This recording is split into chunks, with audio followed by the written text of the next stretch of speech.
Liam had always believed in control. Control over his emotions, control over his desires, and most of all, control over his marriage. But as he stood in the lavish ballroom of his stepfather's wedding reception, sipping champagne, that belief wavered the moment Johnson walked through the doors. The man had changed, yet somehow remained the same. Johnson, his stepbrother, his childhood shadow, and his biggest mistake, tall, effortlessly charming, and carrying that air of reckless confidence Liam remembered too well. Their eyes met across the room. It wasn't a greeting. It wasn't even recognition. It was a challenge. Liam swallowed hard, pretending his pulse hadn't quickened. It had been years since they'd last seen each other. Years of avoidance, pretending what happened as teenagers was just a phase, an accident, a secret best buried. He had built a respectable life now. Daniel, his husband, was everything he could ask for, stable, loving, devoted. And yet, as Johnson smirked from across the ballroom, Liam felt his carefully constructed world crack at the edges. Liam, Daniel's voice cut through the haze of his thoughts, warm and steady. Who's that? Liam turned sharply, realizing Daniel had caught him staring. My stepbrother, Liam said, forcing a smile. We haven't seen each other in years. Daniel chuckled. Well, he's got a presence. I'll give him that. Presence was an understatement.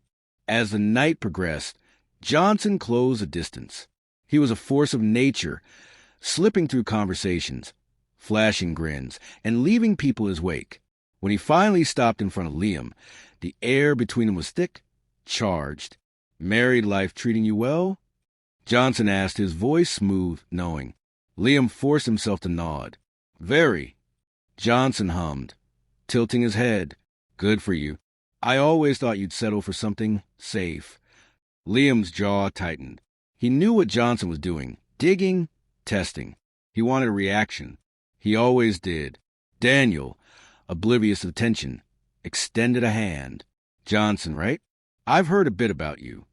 Johnson's grin widened as he shook Daniel's hand. All good things, I hope. Daniel chuckled. Mostly. Liam wanted out of this moment. He needed space, air, anything to shake the way Johnson's presence was already unraveling him. I should check on my father, Liam said abruptly, stepping away. But Johnson's voice followed him, low and deliberate. I'll find you later. Liam knew better. He should have left the reception and gone home with Daniel. He should have forgotten the way Johnson's fingers brushed against his wrist when they passed each other. Instead, he found himself in the dimly lit garden behind the venue, gripping the cold railing of the balcony, trying to steady himself. You always did need a moment to breathe. Liam turned sharply. Johnson leaned casually against the doorway, looking too amused, too comfortable. You shouldn't be here, Liam muttered. Johnson took a slow step forward. Neither should you. But here we are. Silence stretched between them. The distant sound of laughter from the party barely reached them now. You look good, Liam. Liam exhaled sharply. Don't do this. Do what? Johnson's voice was smooth, taunting. Talk to my stepbrother? Tell him the truth? Liam clenched his fists. That was a long time ago. Johnson moved closer, just enough for Liam to feel the heat between them.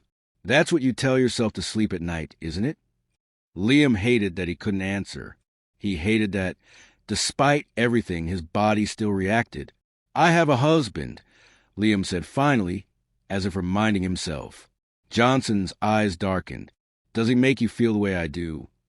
Liam's breath hitched. This was the moment he should have walked away. This was the moment he should have ended it. Instead, he whispered, Don't do this to me.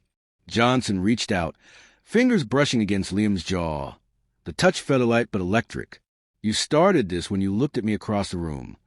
Liam closed his eyes, knowing it wasn't a lie.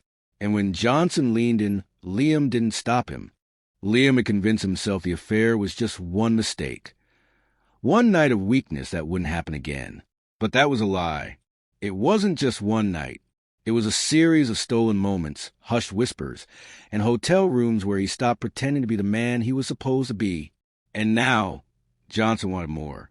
Liam sat across from Daniel at breakfast, stirring his coffee absently. He could feel Daniel watching him, studying him. "You've been distracted lately," Daniel said, voice gentle but pointed. "Long hours at work? Or is it something else?" Liam forced a chuckle. "Work's been stressful." It was an excuse. One of many. In reality, Liam had spent last night tangled in bed with Johnson, gasping against his neck, giving in to something he swore he wouldn't.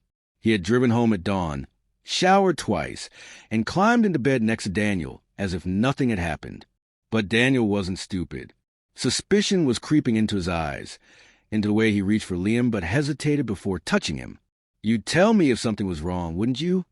Daniel asked softly. Liam swallowed hard. "Of course." But his hand trembled slightly as he lifted his coffee to his lips. Johnson's grip tightens.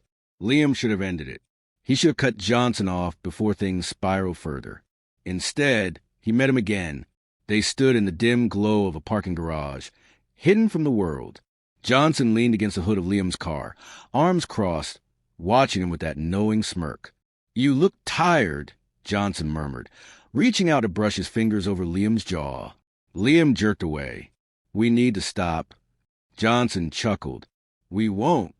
"I mean it," Liam snapped. Whatever this is, it's out of control." Johnson stepped closer, the space between them vanishing. Liam hated how easily he let it happen.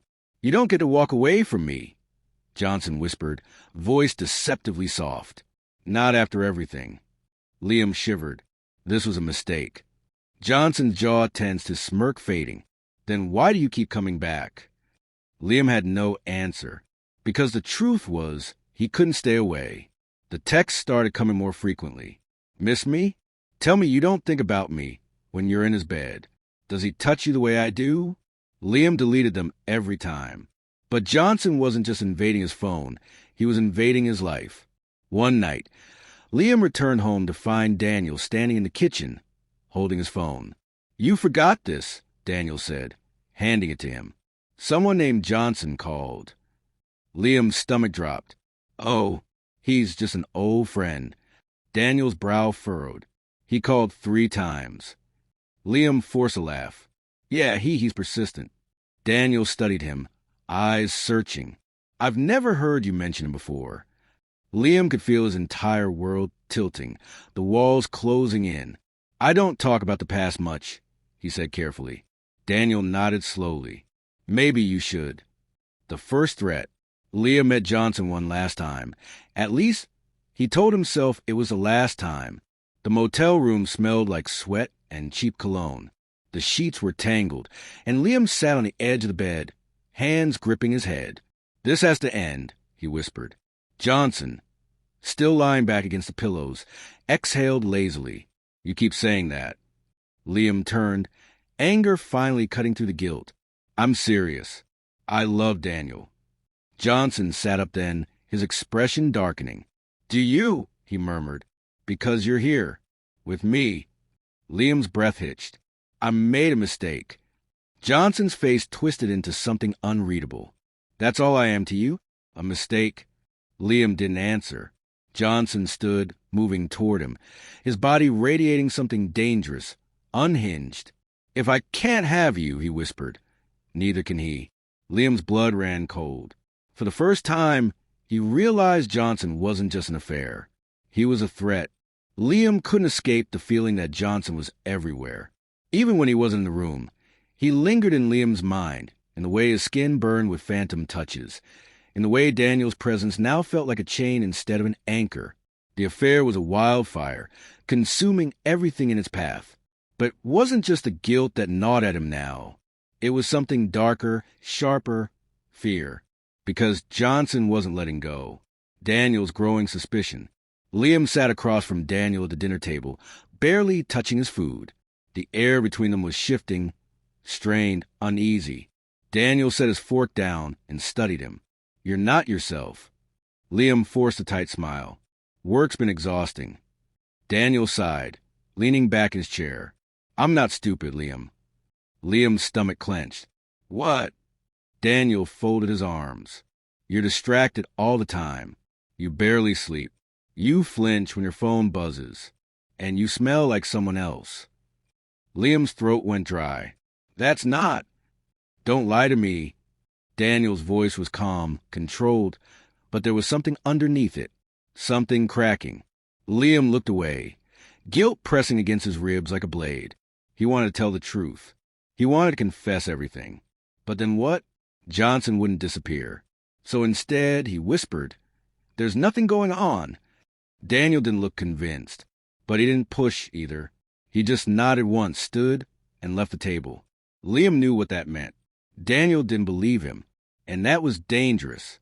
Liam should have cut all contact. He should have blocked Johnson, should have gone home that night and told Daniel everything.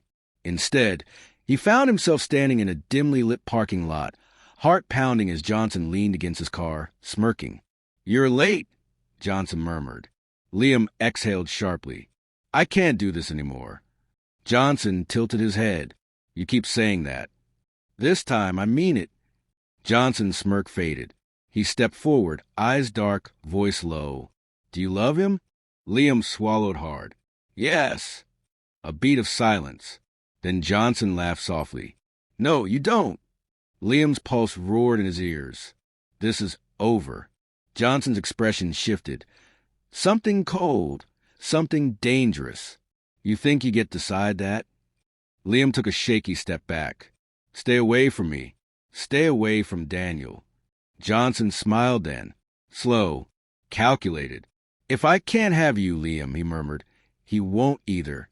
Liam barely slept that night. Every creak of the house, every shadow outside the window, it all felt like Johnson. He woke to the sound of the shower running.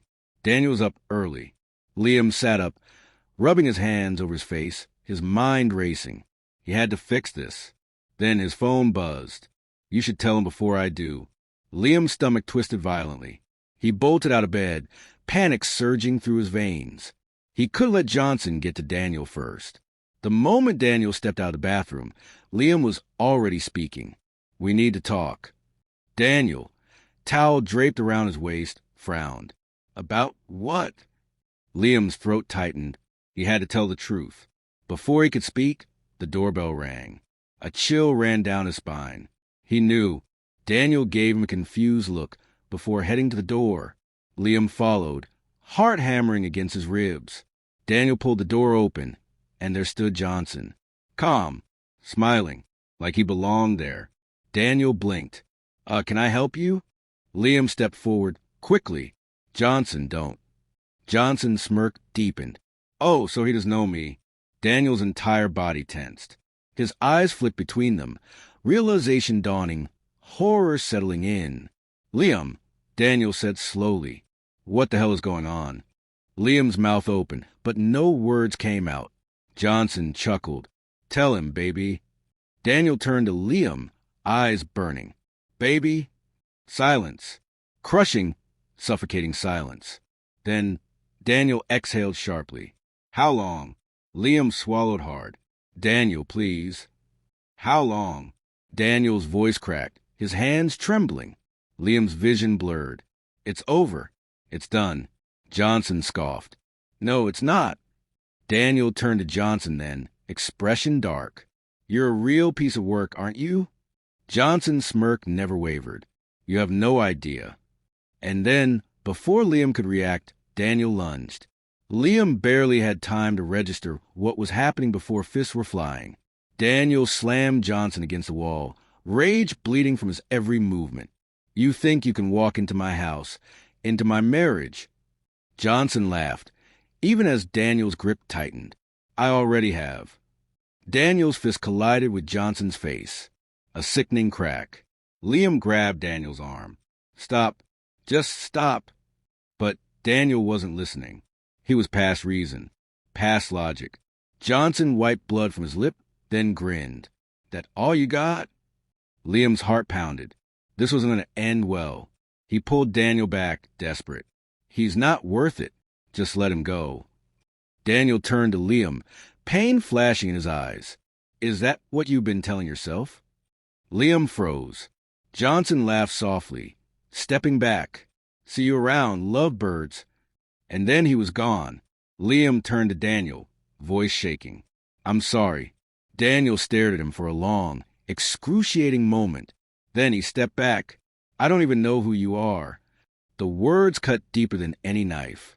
And as Daniel walked away, Liam realized this wasn't just a mistake. This was destruction. And Johnson wasn't done yet. Daniel was gone. His absence felt like a wound that refused to close. The house was silent, empty in a way it had never been before. The scent of his cologne still lingered on the sheets, a cruel reminder of what Liam had destroyed. But the worst part? Johnson wasn't done. Liam tried to shut him out. He blocked his number. He deleted the messages. He stopped going to places where he might run into him. But it didn't matter. Johnson was always there. He'd see him across the street when he left work, a shadow lingering near his apartment late at night, a car following him just a little too closely. The text changed, too. You miss me. I know you do. I always get what I want. Liam's skin crawled. Johnson was unraveling. And then Daniel started getting messages, too. Daniel had refused to speak to Liam since the fight, but one night, his name appeared on Liam's screen. Daniel, tell your psycho ex to leave me the hell alone. Liam's stomach turned. He called immediately, but Daniel didn't pick up. Another message came through. Daniel, he's watching me. I swear to God, Liam, if he comes near me again, I'll call the cops. Panic slammed into Liam like a freight train. Johnson wasn't just after him anymore. He was after Daniel. Liam drove to Daniel's apartment, heart pounding, hands gripping the wheel so tightly his knuckles turned white.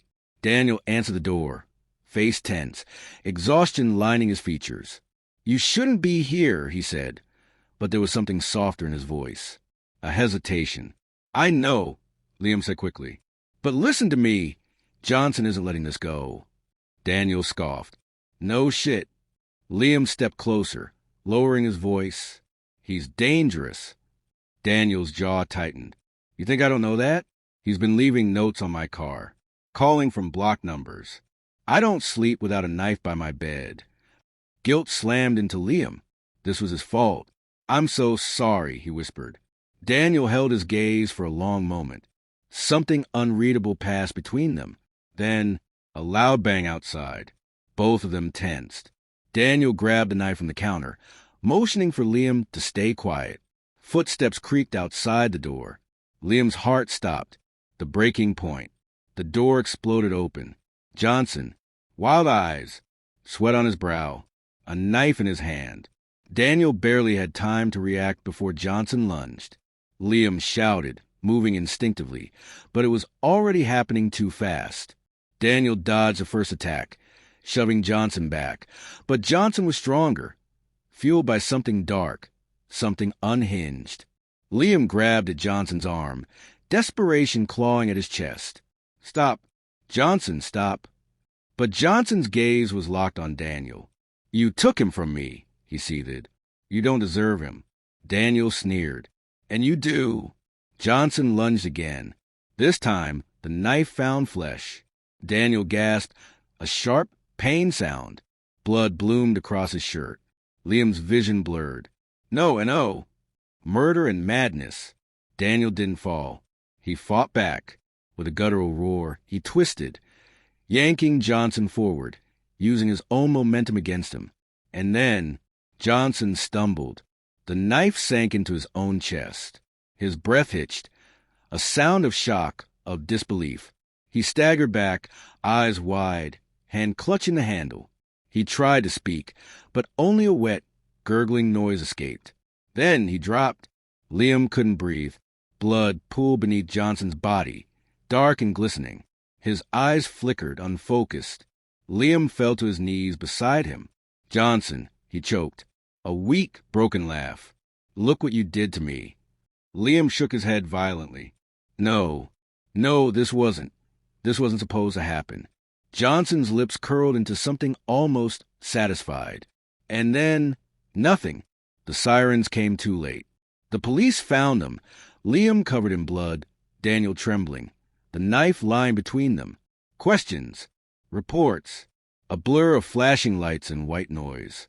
The story was clear, self-defense. But Liam didn't feel innocent, because Johnson had been right about one thing. Liam had destroyed everything, and now there was no way back.